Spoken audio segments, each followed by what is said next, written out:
Setiap orang tua tentu tidak ingin meninggalkan anak cucunya dalam keadaan miskin dan terlunta-lunta. Yang tidak wajar kalau keinginan itu membuat orang lalu menghalalkan segala macam cara, menyalahgunakan fasilitas yang dimilikinya, apalagi kalau dia berada dalam satu posisi di mana seharusnya dia memberikan contoh dan keteladanan. Maka akibatnya timbullah krisis wibawa, yang dari krisis wibawa ini mengendorlah disiplin. Sesungguhnya orang lalai, orang tidak mau berdisiplin karena di mukanya, di matanya, dalam pandangannya tidak ada lagi orang yang dianggapnya berwibawa. Dan wibawa itu hilang oleh karena orang merasa tidak ada keteladanan yang patut dijadikan contoh dalam kehidupannya. Inilah sesuatu yang kurang dirasakan di zaman kita sekarang ini. Bukan kurangnya teori, bukan kurangnya segala macam kaedah dan dalil, tetapi yang kita rasakan sekarang ini kurangnya contoh dan keteladanan dari orang-orang yang seharusnya memberikan contoh dan keteladanan itu. Berangkat dari sejarah dan kehidupan Rasulullah sallallahu alaihi wasallam, keberhasilan yang beliau peroleh, salah satu dasar utamanya ialah satunya kata dan perbuatan. Tidak bermental ganda, tidak bermain minyak di atas air, tidak menggunting dalam lipatan. Lidahnya adalah hatinya, ucapannya adalah perbuatannya, dan apa yang beliau ajarkan kepada orang lain, beliaulah pelaksana pertamanya. Saudara-saudara kaum muslimin rahimakumullah, sementara itu pada sisi lain, yang miskin ingin cepat menjadi kaya, maka ia terjebak dalam prinsip tujuan menghalalkan cara apapun saja dilaksanakan asal dia bisa segera menjadi kaya. Maka salah satu jalan yang banyak dilaksanakan orang untuk mencapai kekayaan tanpa harus peras keringat dan banting tulang seperti umumnya orang adalah melalui satu jenis permainan yang umumnya kita kenal dengan nama judi. Ada dua bentuk dan pola daripada judi. Walaupun seiring dengan kemajuan ilmu pengetahuan dan teknologi canggih, peradaban manusia semakin tinggi, maka jenis macam judi yang dimainkan oleh manusia ikut-ikut menjadi canggih. Tetapi pada umumnya ada dua jenis macam judi itu. Pertama, ada judi yang dilakukan secara langsung, dalam arti seorang petaruh berhadapan dengan bandar atau orang berhadapan dengan orang. Dari judi yang dilaksanakan secara langsung ini, efek negatif yang segera bisa kita lihat dengan nyata. Pertama, timbulnya rasa dendam dan permusuhan. Walaupun orang nampak duduk berhadap-hadapan, walaupun kelihatannya mereka tertawa satu sama lain, tapi yakinlah itu cuma sekedar kulit saja. Pikiran yang ada dalam benak tiap-tiap orang yang terlibat dalam perjudian tidak lain ialah bagaimana saya bisa mengalahkan lawan main saya.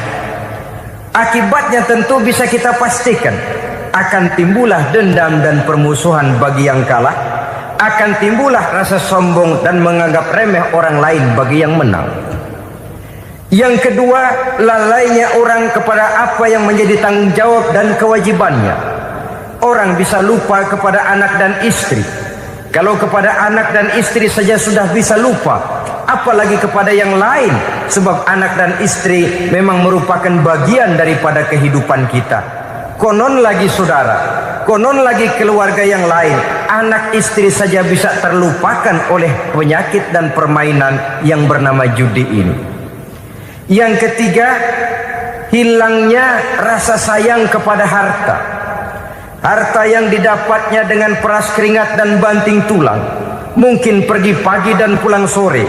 Setibanya dia di meja judi, apalagi uang tadi sudah bertukar dengan dalam bentuk koin, maka rasa sayang kepada harta itu tidak akan pernah ada lagi.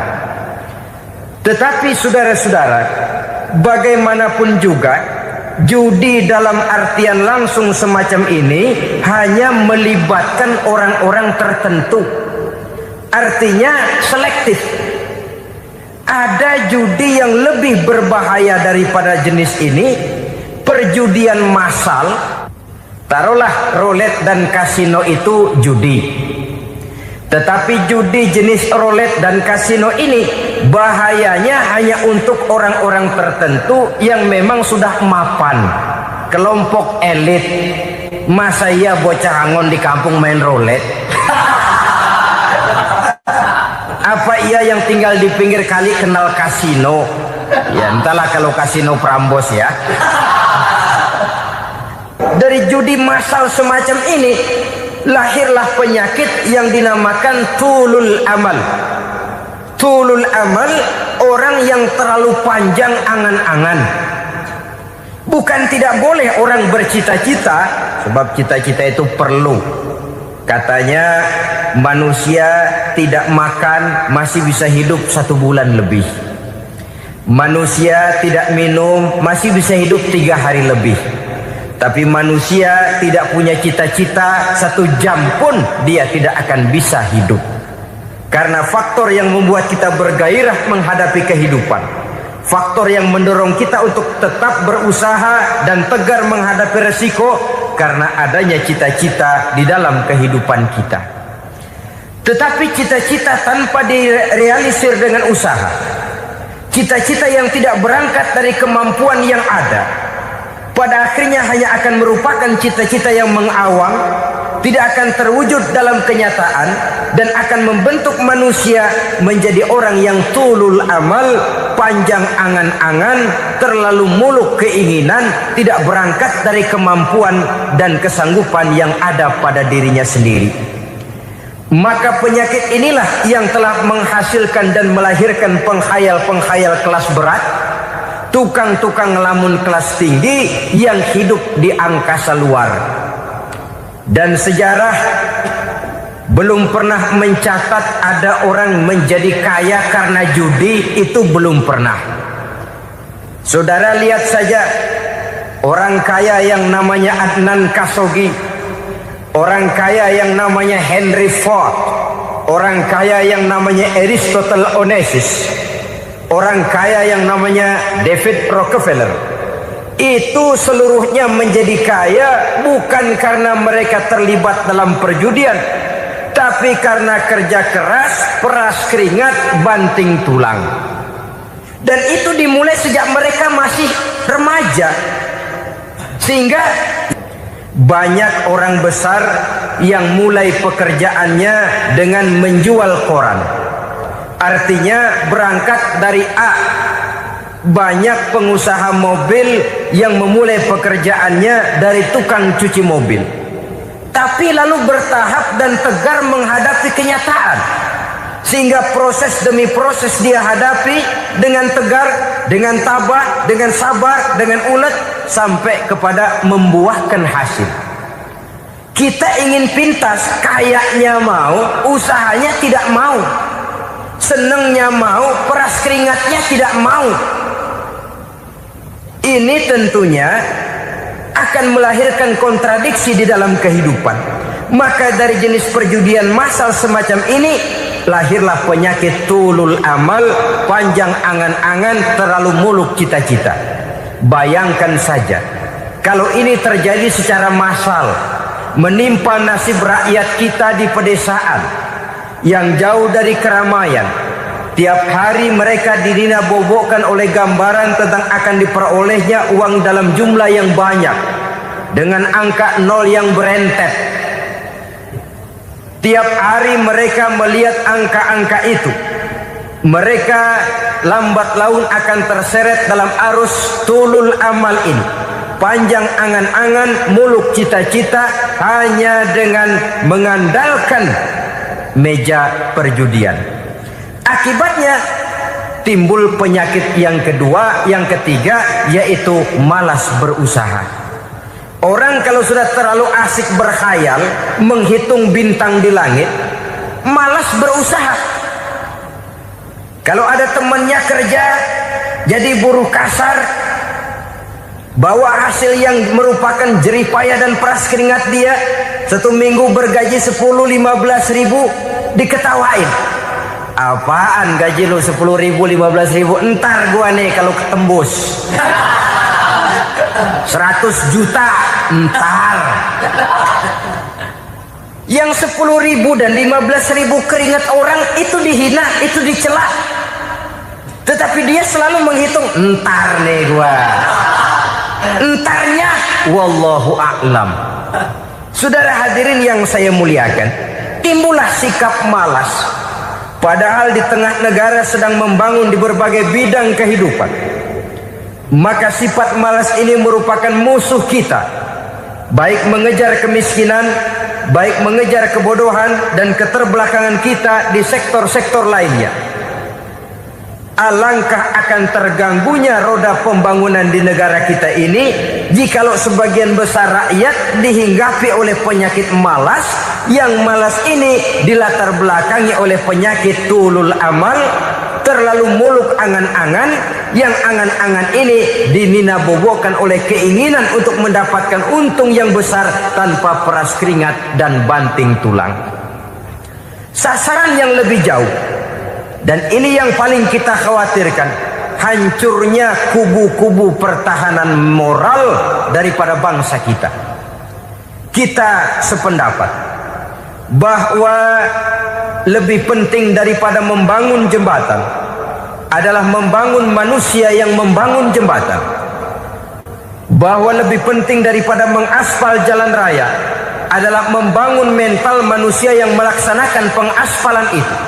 Dengan kata lain, membangun dan mempersiapkan manusia pembangunan. Tanpa itu, maka saya merasa khawatir kalau nanti kita tidak akan sampai kepada target yang kita harapkan oleh karena kandas di tengah jalan. Saudara-saudara kaum muslimin rahimakumullah, Islam sebagai agama yang mengajarkan manusia untuk berusaha dan mengeluarkan segala kemampuan untuk melaksanakan segala usahanya itu, sangat membenci sifat malas, sangat membenci sifat tulul amal atau panjang angan-angan. Dan oleh karena judi melahirkan dua sifat itu, Islam sangat menganjurkan pengikutnya untuk menjauhi segala macam jenis perjudian, baik yang terang-terangan maupun yang dilakukan secara samar-samar, tidak ketara, judi canggih sesuai dengan canggihnya teknologi daripada manusia itu sendiri. Ini adalah penyakit yang meracuni masyarakat manusia dari sejak berpribadi, bertetangga, berumah tangga, sampai kepada berbangsa dan bernegara. Dan kasus-kasus yang timbul sudah cukup banyak, yang tidak mungkin lagi kita katakan hanya sekedar bersifat kasuistis, bersifat kasus-kasus kecil saja. Sebelum riaknya naik ke permukaan, marilah kita membuat benteng untuk masing-masing pribadi muslim memelihara dan menjaga diri jangan terseret dalam permainan yang bernama judi, apapun bentuknya, bagaimanapun cara dan ragamnya. Karena jelas bahayanya lebih besar daripada manfaatnya. Taruhlah kita barangkali kemarin-marin hanyut dalam arus perjudian, tetapi hendaknya kita bisa mengambil pelajaran bahwa seorang mukmin adalah seorang yang apabila dia melakukan kesalahan, dia segera sadar, dijadikannya pelajaran untuk tidak diulanginya lagi pada masa-masa yang akan datang. Dengan sikap semacam itu, kita tidak lagi akan mengulangi kesalahan-kesalahan lama, dan grafik kehidupan kita dari hari ke hari akan makin menunjukkan hal-hal yang baik dan positif adanya. Saudara-saudara kaum muslimin rahimakumullah, kalau ABRI masuk desa, rakyat beruntung. Kalau jaksa masuk desa, rakyat bahagia. Kalau koran masuk desa, rakyat ikut jadi cerdas. Tapi kalau judi masuk desa, rakyat kiamat. Pembangunan akan terbengkalai, roda perekonomian akan lesu. Karena mestinya orang membelanjakan uang untuk sesuatu yang dia perlukan, akhirnya dia belanjakan untuk sesuatu yang dia tidak perlukan, karena gambaran, khayalan akan mendapat keuntungan yang jauh lebih besar lagi. Padahal istilah orang-orang tua kita dulu, lebih baik makan singkong betulan daripada makan roti ngimpi. Artinya uang yang 1.000-2.000 rupiah itu lebih baik dibelikan beras, dimasak, makan bersama anak dan istri, terasa nikmat dan halalnya, ketimbang beli kertas lalu ngelamun, menghayal, menghitung yang bukan-bukan. Itu kertas dibolak madep ulon, dibolak madep mudik, diputar sana, diputar sini, akhirnya palanya ikut muter. Kira-kira apa yang cocok? Masih belum puas, kertas dilihat, orang gila ditanyain. Sudah tahu waras, orang gila yang ditanya. Masih belum puas, nanya orang gila, tidur di kuburan. Allahu Akbar. Padahal di rumahnya tempat tidurnya empuk, anget, nggak ada nyamuk. Kuburan, tidur di kuburan. Dampak-dampak negatif yang semacam ini pada gilirannya mau atau tidak mau akan menyeberang kepada garis akidah, membahayakan dan mengancam nilai-nilai tauhid yang kita miliki. Sudah kertas dibolak-balik, tidak puas, orang gila ditanya. Orang gila ditanya belum maram, tidur di kuburan. Barangkali ada bisikan. Saudara hadirin yang saya muliakan, memang walaupun wahyu sudah berhenti, tapi Allah masih memberikan ilham kepada hamba-hambanya yang dikehendakinya. Tetapi ilham itu bentuknya positif. Kalau saudara pagi-pagi berniat, tahu-tahu datang pikiran nanti malam mau ngaji, itu namanya ilham. Kalau saudara sedang merenung, tahu-tahu datang pikiran, saya mau sedekah, itu namanya ilham, bentuknya positif. Tapi kalau ngelamun, tahu-tahu datang pikiran nomor sekian sekian sekian pasang, itu bukan ilham, itu belis. Saudara hadirin yang saya muliakan, tidak puas tidur di kuburan, cari yang lebih paten lagi, dukun ditanya. Nah, saya ingin menuduhkan persoalan. Apa tidak boleh orang ziarah kubur? Apa tidak boleh orang pergi ke dukun? Ini dalam kaitannya dengan judi, karena ini penyakit yang sudah merajalela, mewabah di kalangan masyarakat kita di lapisan yang bawah ini. Saudara hadirin yang saya muliakan, ziarah kubur bukan saja boleh, malah dianjurkan oleh Nabi. Tetapi ziarah kubur yang dianjurkan oleh Nabi itu dengan tujuan pertama, agar orang ingat kepada mati. Kafa bil mauti wa'izah, kata Nabi. Cukup dengan mengingat mati menjadi pelajaran bagi kamu semua. Maka etikanya diajarkan, kalau saudara ziarah kubur, sampai di depan pintu kubur itu kan, Assalamualaikum ya ahlal kubur wa inna insyaallahu bikum lahikun. Kami satu saat insya Allah pasti akan menyusul kamu. Kalau kamu sekarang berbaring di sini, satu saat kami akan berbaring di sini. Ziarah kubur mengingatkan orang kepada mati. Orang yang ingat kepada mati, gaya hidupnya lain dengan orang yang tidak ingat mati. Nah, orang kalau nggak ingat mati, gaya hidupnya nggak terkontrol. Kalau dia berkuasa, Fir'aun. Itu nggak ingat mati. Kalau dia kaya, Korun. Sudah gambarannya nggak merupakan gambaran-gambaran yang baik. Orang yang ingat mati, dia berkuasa, dia berlaku adil. Suatu saat saya akan mati dan ini akan dimintakan pertanggungan jawab. Orang kaya ingat mati, dia akan jadi pemurah. Kenapa? Kalau saya diberikan ilmu, pertanyaan akhirat cuma satu, ilmumu kau amalkan untuk apa?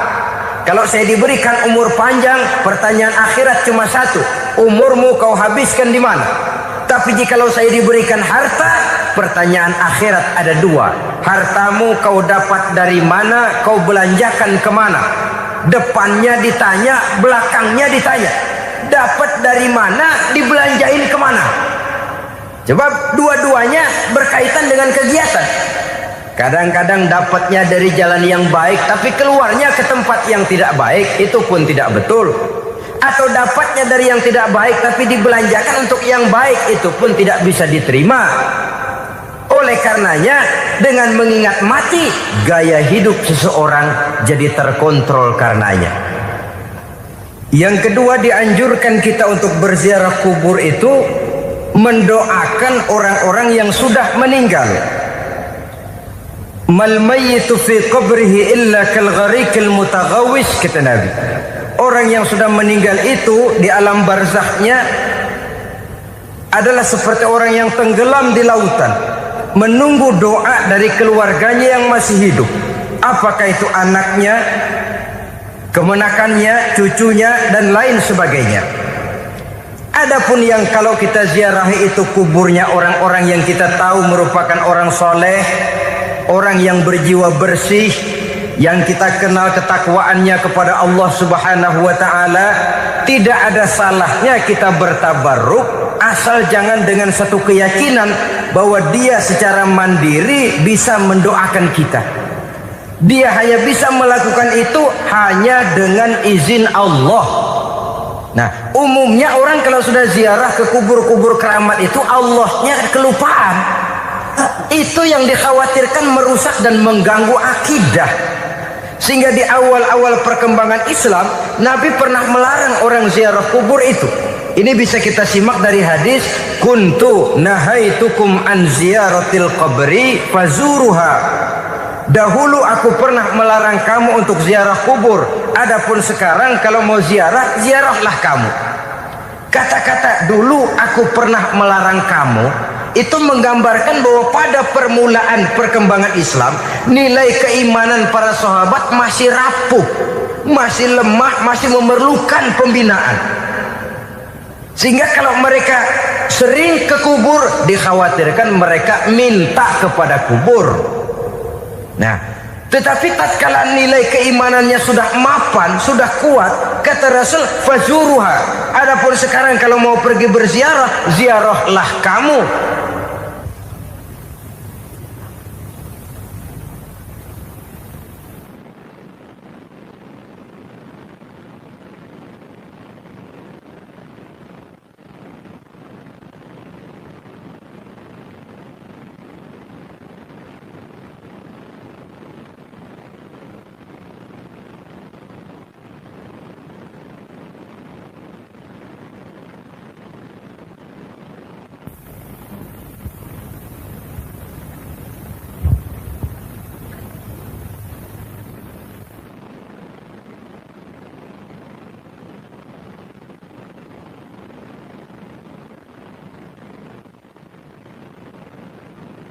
Saudara hadirin yang saya muliakan, jadi jangan melupakan Allah. Saya bisa saja berkata, kalau saya misalnya pakai cincin, lalu saya bilang, saya sejak pakai cincin ini, jangan anak gadis, nenek-nenek ngelihat saya lemes. Atau sejak pakai cincin ini dagangan laris bener. Cincin itu yang menggelincirkan akidah. Untuk tidak tergelincir, orang harus tidak melupakan Allah. Dia bisa berkata, alhamdulillah Allah memberikan keistimewaan kepada batu cincin saya. Batu cincinnya tidak apa-apa, Allah yang memberikan keistimewaan. Ini dalam bentuk yang langsung. Dalam bentuk yang tidak langsung kita bisa lihat, misalnya kalau petani ditanya, oh ini bisa panen besar ini rahasianya apa Pak? Oh, pupuk urea. Pupuk urea. Nah, Allah nomor 16. Seorang petani yang baik keimanannya, dia akan berkata, kami bisa panen besar karena izin Allah. Lah kalau pupuknya mah pakai pupuk urea, izin Allahnya dulu. baru kemudian pupuknya nyusul. Jadi sebenarnya bukan cuma pergi ke dukun yang bisa merusak keimanan, pergi ke dokter juga bisa loh merusak keimanan. Kalau berkeyakinan bahwa dokter itulah yang memberikan sembuh, kenapa akidah saudara tidak tergelincir karenanya? Dokter hanya memberikan obat dan resep sembuh, sembuh itu datangnya dari Allah. Ini yang diungkapkan lewat lisan Nabi Ibrahim alaihissalam, wa iza maridtu fahuwa yashfini. Apabila aku sakit, dialah Allah yang memberikan sembuh. Memberikan sembuh. Jangan juga menyalahartikan ayat ini. Ada ayat begini sakit terus nekat. Udah nggak usah berobat dah, memang penyakit dari Tuhan. Ntar waktunya baik ya baik dah. Udah ampek terus dah. Orang yang berobat saja belum tentu sembuh, apalagi yang tidak berobat. Sama juga orang nggak sembahyang kita ajakin ngotot, lu juga yang sembahyang belum tentu masuk surga katanya. Lah yang sembahyang belum tentu masuk surga, bagaimana cengoran lu yang nggak sembahyang?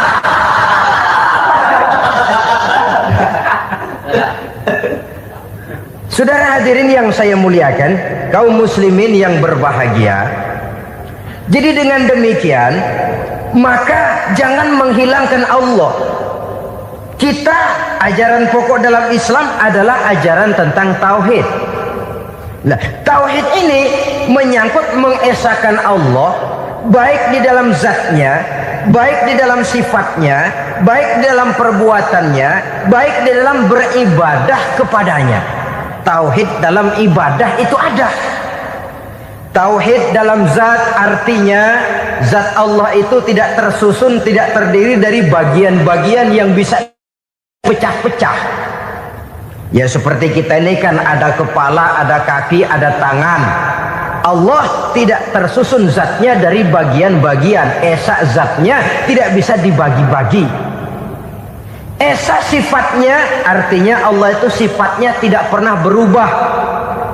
Sejak dahulu sampai sekarang Allah itu cinta kepada orang beriman yang melakukan kebaikan, dan Allah benci kepada orang kufur yang melakukan kejahatan. Mustahil satu saat Allah berubah. Orang kufur yang berbuat kejahatan didemenin, orang mukmin yang berbuat kebaikan dikeselin. Misalnya tahun 2000 Tuhan giliran jengkel sama orang mukmin. Itu mustahil. Dia esa di dalam sifatnya. Lain dengan sifat kita manusia. Sifat kita ini kan relatif. Ada saatnya kita senang, lain saat yang kita senang betul kita caci maki. Hari ini kita caci maki, besok kita puji. Lihat teman kaya, habis kita omongin, boleh jadi dia kaya. Kenapa? Dukunnya 36. Begitu kita habis caci maki begitu, dia datang ngasih duit sama kita. Cacian itu bisa berubah menjadi pujian. Lu ya emang bukan main dah. Sifat kita itu relatif, bisa terpengaruh oleh situasi dan kondisi. Saudara hadirin yang saya hormati, kaum muslimin yang berbahagia, Allah juga esa di dalam perbuatannya. Artinya di dalam menciptakan apapun yang akan diciptakan oleh Allah, di dalam melakukan apapun yang akan dilakukan oleh Allah, tidak terikat kepada faktor lain, tidak memerlukan bantuan lain. Dia adalah mutlak. Nah, kemudian kita mengesahkan Allah dalam zatnya, mengesahkan Allah dalam sifatnya, mengesahkan Allah dalam perbuatannya. Belum tentu berarti kita mengesahkan Allah dalam ibadahnya. Sebab banyak orang yang yakin betul Allah itu esa, teguh dengan pendiriannya. Tuhan lu siapa? Allah. Allah bagaimana? Esa. Bagaimana kalau dua? Kagak. Tiga? Enggak. Mantap. Soal tahlil paten. Tapi dalam ibadah kadang-kadang dia tidak mentauhidkan Allah. Ini makna wa ma umiru illa liya'budullaha mukhlisin.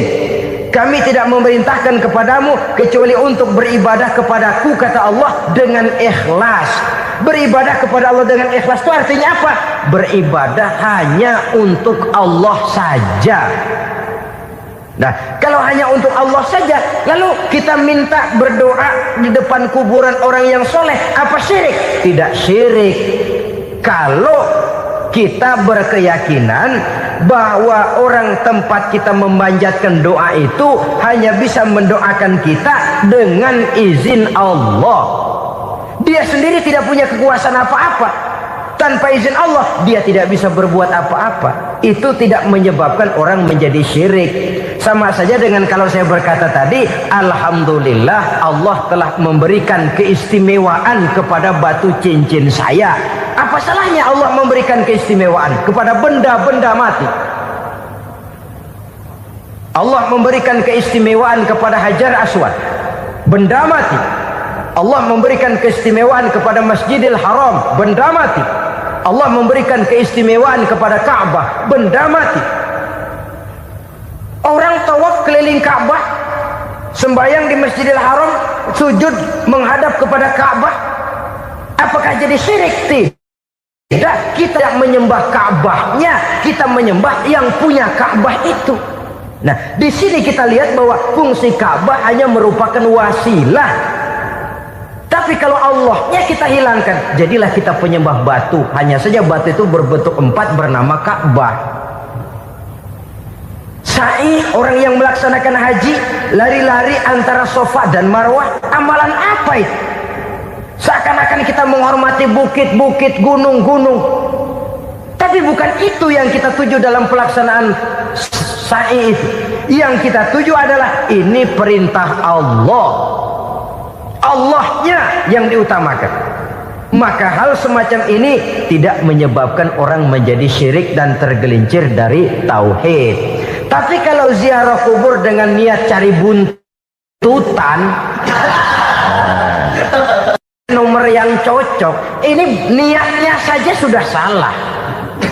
Nah, kalau berangkat dengan niat yang salah, sampai di sana saya yakin, seyakin-yakinnya amalannya pasti salah. Lah, kubur yang diziarahin bukan kubur orang soleh. Ya mana ada orang soleh ngasih kode buntut. Ada juga orang salah. Orang soleh itu kadang-kadang dia nggak tahu kuburan siapa, nongkrong aja di situ. Memang sulit, saudara-saudara. Mental ya, namanya mental.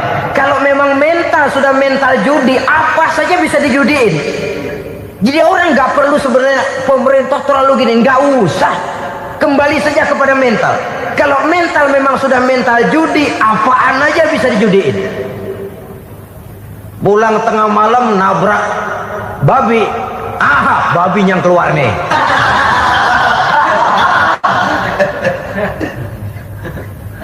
Mobil lewat nomornya bisa dijudiin. Bajai lewat bajai bisa dijudiin. Mental. Kalau memang mental sudah mental judi, apapun saja bisa dijudikan. Saudara hadirin yang saya muliakan, lalu bagaimana dengan dukun? Ya, saudara hadirin, pergi ke dukun hakikatnya sama dengan pergi ke dokter. Orang berusaha melaksanakan yang namanya syariat, hakikatnya kembalikan kepada Allah. Syariatnya kita laksanakan.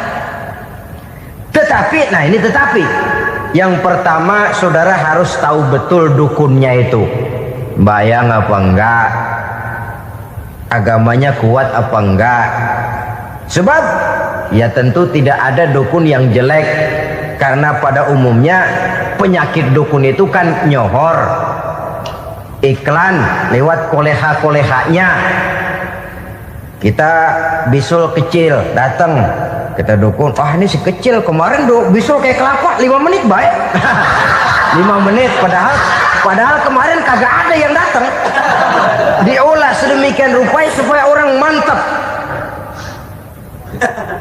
Jadi jangan asal sembarangan. Kadang-kadang lihat potongan dukunnya aja kita ngeri. Mukanya sudah kremot, nggak pernah tersentuh air wudhu. Jangankan air wudhu, mandi aja jarang. Yang kayak begini yang dipegang mati-matian, yang dipercayai habis-habisan. Akan kita kemanakan tauhid kita ini? Apalagi kalau perginya sudah dengan niat mencari nomor yang jitu. Itu saya katakan lagi tadi, berangkat saja sudah dengan niat yang salah. Orang berusaha silahkan. Sama juga kita ke dokter. Oleh dokter kan setelah diperiksa penyakit kita, lalu dianalisa, oh ini penyakitnya ini. Kemudian diberikan obat. Lah, obat itu kan tentu ada aturan minumnya tuh. Yang kapsul ini sehari 3 kali, yang tablet ini sehari 2 kali. Kalau kita minumnya kelebihan, overdosis namanya. Saking pengen cepet baik, sekali minum 10 tablet. Ya memang nggak sakit-sakit lagi, tapi nggak hidup sudah. Habis. Kita pun dalam melaksanakan amalan hidup beragama begitu. Saudara datang kepada kiai, orang-orang soleh, meminta amalan, wiridan, itu jangan sampai overdosis. Tidak sesuai dengan kemampuan pribadi. Wong masih SD sudah minta matematika kelas SMP, celeng. Baru SMP sudah minta diajarkan filsafat kelas perguruan tinggi, semaput. Kenapa? Daya tampungnya nggak kuat. Emang ukuran secangkir, minta di sini seember, ya luber. Lebihnya nggak cukup. Kenapa? Yang diberikan, yang diamalkan tidak sesuai dengan makomnya, tidak sesuai dengan kemampuan yang ada pada dirinya. Saudara hadirin yang saya muliakan, akhirnya apa? Mencelakakan dirinya sendiri, ngawur. Baru sembahyang seminggu udah ngaku ketemu malaikat. Sembahyang ditemenin malaikat lah, sembahyang baru seminggu mulai. Tuh malaikat iseng anak. Ya walaupun kalau Allah izinkan tidak mustahil, tapi kan tidak logik. Orang yang melaksanakan ibadah puluhan tahun memerlukan riyadhah dan latihan, khusyuk dan tawadhu, penuh tazallul, merendahkan diri di hadapan Allah, belum tentu mendapat karunia yang semacam itu. Saudara hadirin yang saya muliakan, jadi dengan kata lain, yang pertama, lihatlah dulu kualitas dukun yang akan saudara datangi itu. Ini kualitas black apa kualitas white? Aspal apa cat putih? Sehingga jangan sampai kita salah pilih. Sebab biasanya orang kalau sudah hanyut di kali, rumput pun dia pegangin. Dia tahu kalau rumput tidak akan bisa menahan bobot badannya, tapi karena posisinya posisi terjepit, rumput pun dia pegang. Ini satu gambaran psikologis betapa orang dalam keadaan panik, kepepet, kejepit, yang tidak mestinya dipegang pun akan dipegangnya juga. Walaupun dia tahu itu tidak akan bisa menahan bobot badannya, namun dipegangnya juga. Oleh karenanya, yang pertama, lihat dulu kualitas dukunnya. Yang kedua, saudara-saudara, jangan berkeyakinan bahwa dukun itulah yang memberikan permintaan saudara. Si dukun hanya bisa dengan izin Allah. Nah ini kuncinya. Kalau izin Allahnya dihilangkan, dan ini yang jarang. Biasanya kalau kita diajak ke dukun, di sono aja no paten banget, abah ano, abah ini, abah ano, abah-abah. Lah, lalu pikiran kita kan terfokus. Dikala itulah kita mulai menyampingkan Allah. Di situ yang dikhawatirkan nilai tauhid kita jadi tergoyah karenanya. Bahwa orang yang kita datangi, yang kita kenal kesolehan dan ketakwaannya, hanya bisa memberikan pertolongan dengan izin Allah. Dengan izin Allah dia doakan kita dan doanya kabul. Dengan izin Allah dia penuhi hajat kita dan hajat kita jadi terlaksana, jadi kenyataan dengan izin Allah. Sebab Allah itu memberikan keistimewaan. Ada waktu istimewa, ada tempat istimewa, ada jam istimewa. Kenapa sih sedekah hari Jumat dengan sedekah hari Kamis pahalanya kok lebih besar hari Jumat? Karena itu waktu istimewa. Kenapa untuk sembahyang sunnah dianjurkan sepertiga malam yang terakhir? Karena itu waktu istimewa. Kenapa doa di Multazam, di dekat Hajar Aswad, di Hijr Ismail, di Raudhah dikabulkan Allah? Karena itu tempat istimewa. Memang kadang-kadang ada orang berkata, kalau mau berdoa kenapa mesti di kuburan wali? Di rumah juga berdoa, Tuhan dengar. Betul, Tuhan dengar, bahkan tidak berdoa pun Allah tahu isi hati kita. Tapi soal dikabulkan atau tidak, itu hak Allah. Dan Allah memberikan fasilitas kepada tempat-tempat tertentu dan istimewa. Dan itu diajarkan oleh Nabi. Di Raudhah perbanyak doa. Kenapa? Itu tempat yang mustajabah. Artinya Allah memberikan keistimewaan kepada tempat-tempat tertentu. Dalam konteksnya dengan ini, makom para aulia, para wali, para ulama soleh, tidak ada salahnya kita berdoa di sana, bertawassul, bukan meminta kepada si kiai, bukan meminta kepada si ulama, bukan meminta kepada si wali, meminta kepada Allah melalui tempat yang orangnya kita yakin dekat dengan Allah. Walaupun Allah tidak memerlukan perantara, itu jelas. Allah tidak memerlukan calo, memang. Tapi Allah menyediakan waktu dan tempat-tempat istimewa. Itu harus kita manfaatkan untuk mendekatkan diri dan berdoa kepadanya.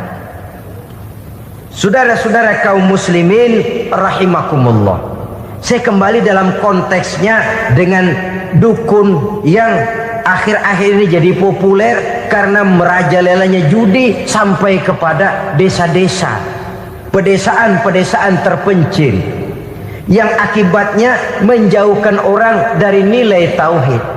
Padahal benar kalau orang berkata kadzabal munajjimun walau sodaku, tukang-tukang ramal itu bohong walaupun benar. Kalaupun betul, kebetulan. Itu maksudnya bohong walaupun betul. Betulnya betul kebetulan.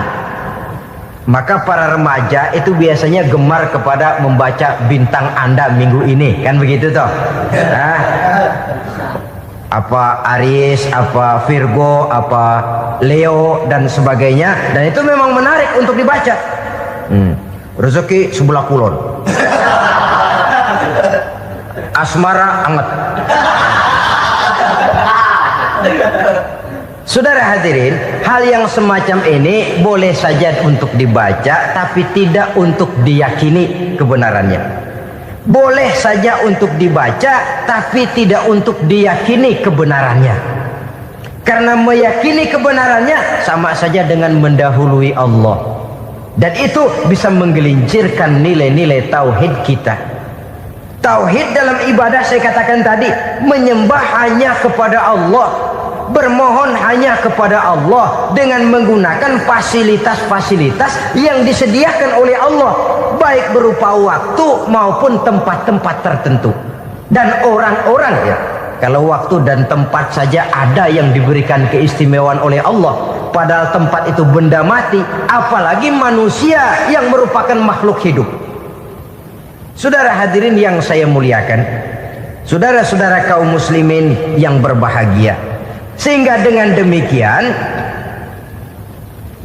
kita tetap menjaga nilai-nilai akidah. Dan dengan ini syariat kita laksanakan tanpa membuang hakikat. Sebab hakikat tanpa syariat itu kosong. Syariat tanpa hakikat juga tidak ada tujuan. Yang penting hati bersih, nggak sembahyang nggak apa-apa. Mana bisa begitu, Mas? Kalau memang hati bersih nggak usah sembahyang nggak apa-apa. Nabi Muhammad dulu berhenti dong sembahyang. Sebab beliau orang yang hatinya paling bersih. Nah, orang yang hatinya paling bersih saja sembahyang yang nggak berhenti, masa kita lalu mau berhenti?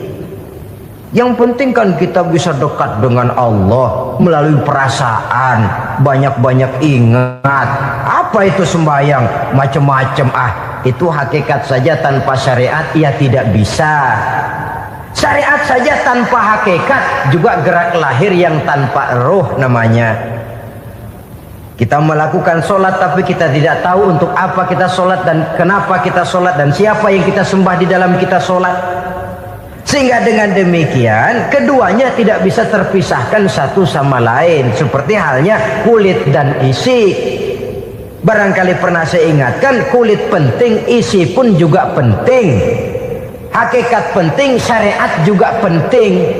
Dan kita jangan salah mengartikan, terjebak dalam ucapan-ucapan yang masih memerlukan penafsiran, sehingga lalu kita cenderung mendiskreditkan dan menjelekkan para wali.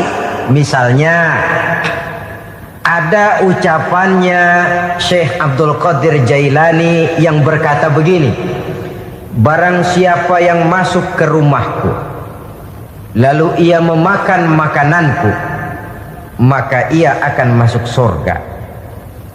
Ini kalau ucapan ini dipahami secara apa adanya, ya jelas orang bisa tergelincir.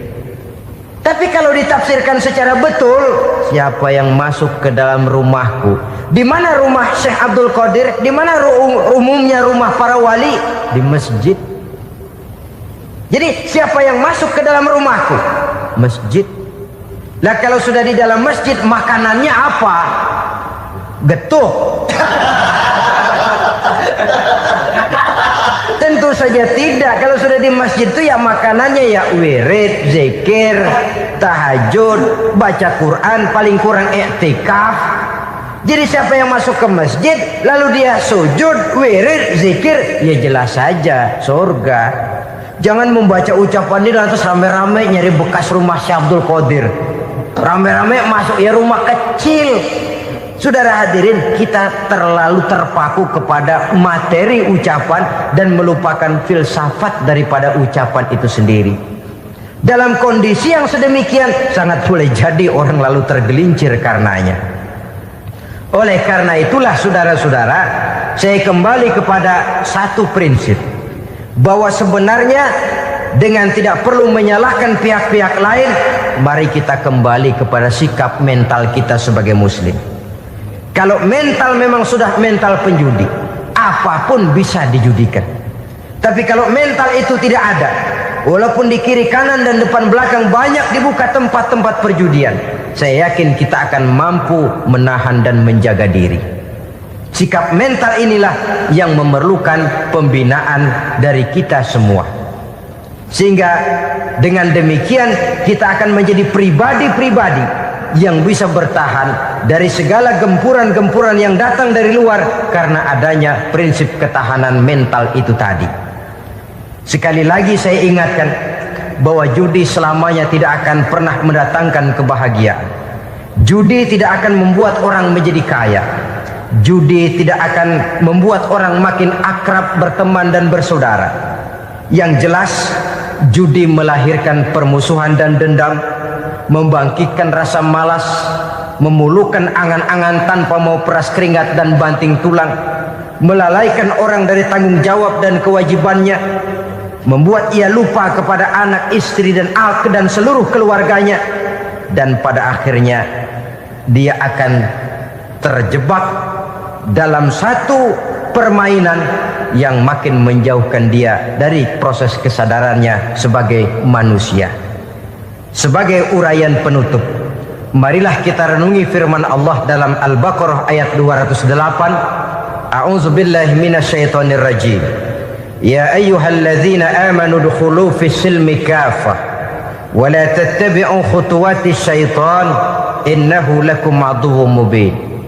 Hai orang-orang yang beriman, masuklah kamu ke dalam keselamatan, masuklah kamu ke dalam Islam secara keseluruhan. Jangan kamu mengikuti jejak-jejak setan, karena setan adalah musuhmu yang nyata dan jelas.